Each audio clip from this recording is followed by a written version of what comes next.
Mr. Bergman, for visiting Pakistan. It was a pleasure seeing you over there, especially at the embassy. And then thanks to Imran Bhai for hosting us over there. It was such a great honor to have you over there. You asked one thing earlier that, how many of us are born in Pakistan. So obviously, majority of them are born in Pakistan here.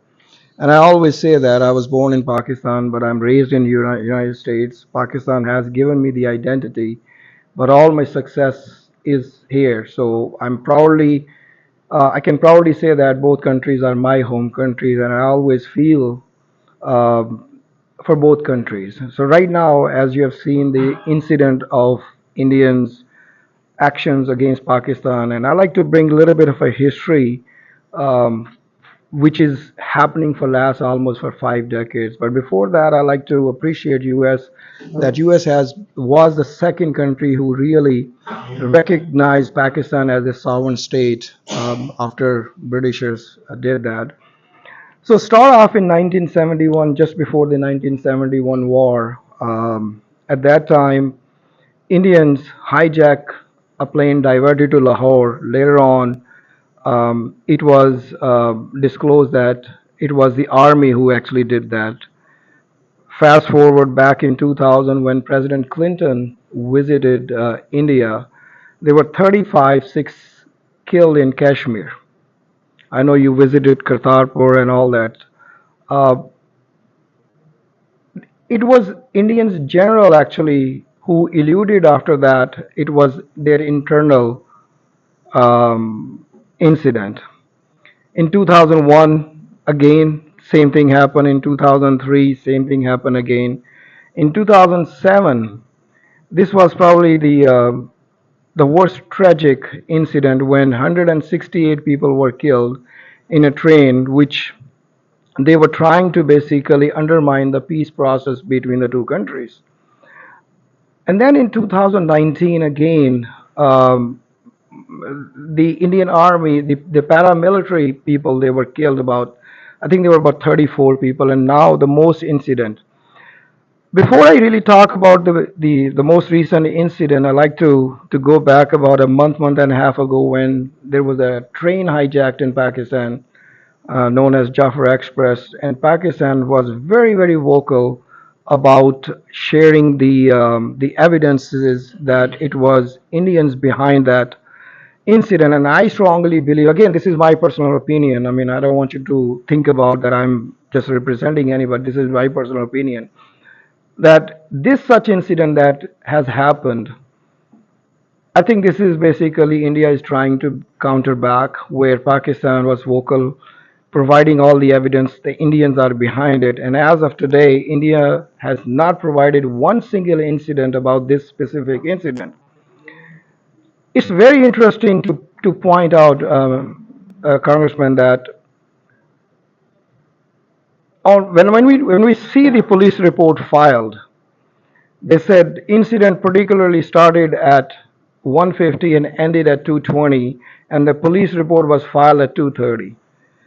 How is it possible? I mean, help me understand that. How is it possible that in 10 minutes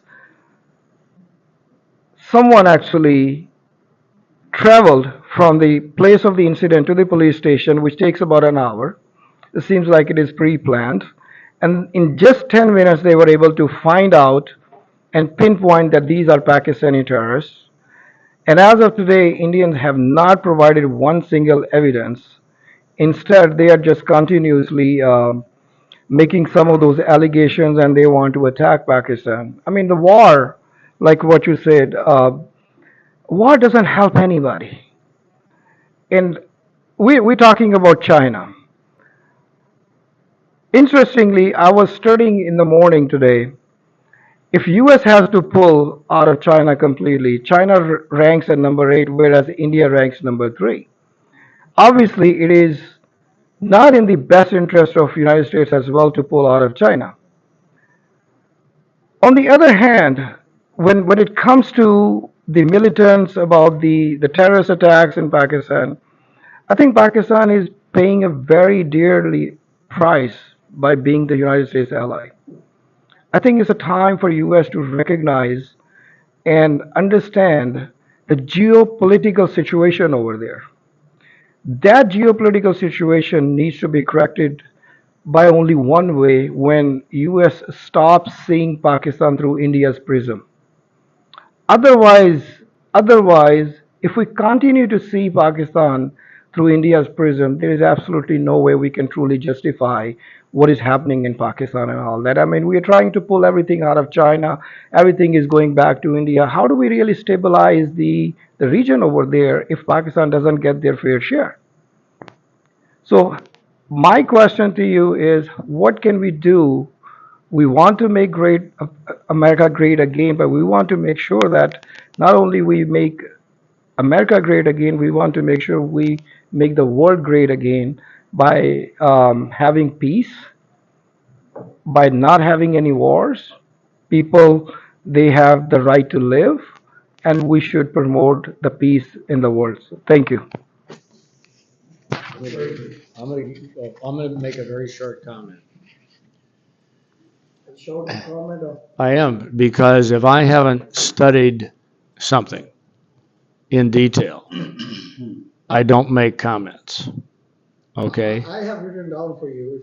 No, but I mean, if I haven't thought, and the level of detail that you just gave me, I'm listening and learning. But what I do is I take something in, and if you want me to come back to you at a future time to give you detailed comments, I will, but only after studying the details. But I will say one thing before I start and hand it to Congressman Self, is that this may sound pessimistic. The earth is populated by human beings, which we are all failing and fallible creatures. And some entity, in this case, I believe it is the United States, allied with other like-minded, free countries that have to provide the example worldwide, knowing that the results could be different in different parts of the world at different times in our history. That's, and I'll just stop there. And Keith, over to you. I'm not sure I can shed any more light than the general did, but I will just say India and Pakistan have had trouble for decades.